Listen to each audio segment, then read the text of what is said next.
Narito na ang pinakamalalaki at pinakamahahalagang balita mula sa PNA Headlines. Isinusulong ng isang senador ang pagpapatupad ng sistemang work from home para maibsan ang hirap ng mga trabahador sa pagko-commute, lalo na pag sinimulan na kumpunihin ang EDSA sa Hunyo. Iminumungkahi ni Senator Joel Villanueva na ipatupad ang Work from Home Law o Republic Act No. 11165 para maiwasan ang perwisyong idudulot ng pagsikip ng trapiko sa EDSA sa mga manggagawa. Ayon kay Villanueva, nasasayang ang oras ng maraming empleyado sa pagbiyahe para gawin sa opisina ang trabahong pwede naman gawin sa bahay.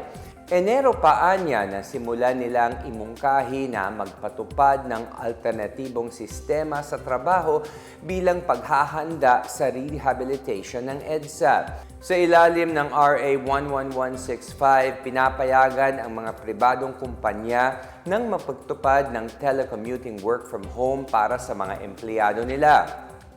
Naglabas naman ang Civil Service Commission ng Memorandum Circular para sa mga ahensya ng gobyerno na magpapatupad ng work from home setup. Naging epektibo ang walang gutom food stamp program ng Department of Social Welfare and Development para mabawasan ang kagutuman sa mga Pilipino batay sa pagsusuring isinagawa ng social weather stations. Sa Nationwide Impact Evaluation Study na kinukomisyon ng Globe, bumaba ng 4.1% ang bilang ng mga benepisyaryong nakakaranas ng gutom. Bumaba ito sa 44.6% noong Disyembre 2024 mula sa 48.7% noong Oktubre. Ikinatutuwa ng DSWD ang positibong resulta ng pagsusuri sa walang gutom program. Ayon kay DSWD Secretary Rex Gatchalian, patunay ito na ramdam ng mga benepisyaryo ang epekto ng food stamp program. Dahil dito, patuloy anyang palalakasin ng DSWD ang programang ito sa buong bansa. Inilunsad ang Walang Gutom program noong July 2023 para matugunan ang kagutumang nararanasan ng mga pamilya at tulungan silang maging produktibo. Patuloy na nakamonitor ang Philippine Institute of Volcanology and Seismology or PHIVOLC sa lagay ng Taal Volcano matapos itong pumutok noong Huwebes ng gabi. Ayon sa PHIVOLC na itala ng Buko Observation Station bandang 9:22 ng gabi ang minor phreatic eruption na nagtagal ng 4 na minuto. Nagbuga rin ito ng 3,057 metric tons ng sulfur dioxide at usok na may taas na 1,500 meters. Bukod dito, 4 na beses na nagkaroon ng pagyanig na nagtagal ng 1 hanggang 7 minuto. Nakataas pa rin ang Alert Level 1 sa Taal.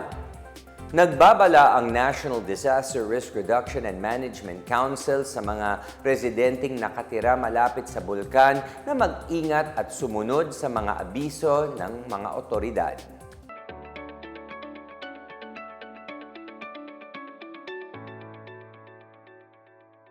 Sa balitang kalakalan, binigyan ng Department of Transportation ang lahat ng bus company ng 60 araw para pagandahin at kumpunihin ang kanilang mga terminal. Ayon kay Transportation Secretary Vince Dizon, i-inspeksyonin nila ang mga terminal ng bus pagkatapos ng 30 araw at karagdagan 30 araw uli sakaling hindi sila lubusang makasunod.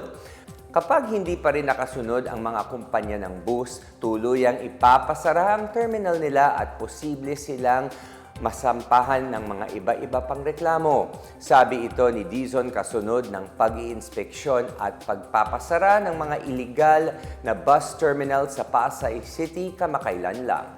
Sa Samantala, binalaan ng Land Transportation Franchising and Regulatory Board or LTFRB ang mga drivers at operators ng pampublikong sasakyan na huwag gipitin ang mga pasaherong overweight. Ito'y matapos makatanggap ng reklamo ng LTFRB na sinisingil ng doble ang mga pasaherong mataba at mabigat.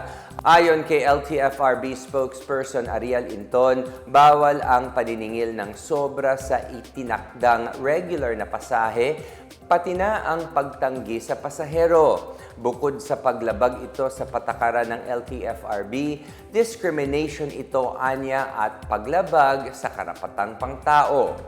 Posibleng maparusahan ang sino mang gumagawa ng ganitong diskriminasyon ng multang 5,000 piso, pagkansela ng prangkisa o pagsuspende ng lisensya ng driver. Ipinapaalala rin bigyan dapat ng diskwento sa pasahe ang mga persons with disabilities, senior citizens at estudyante.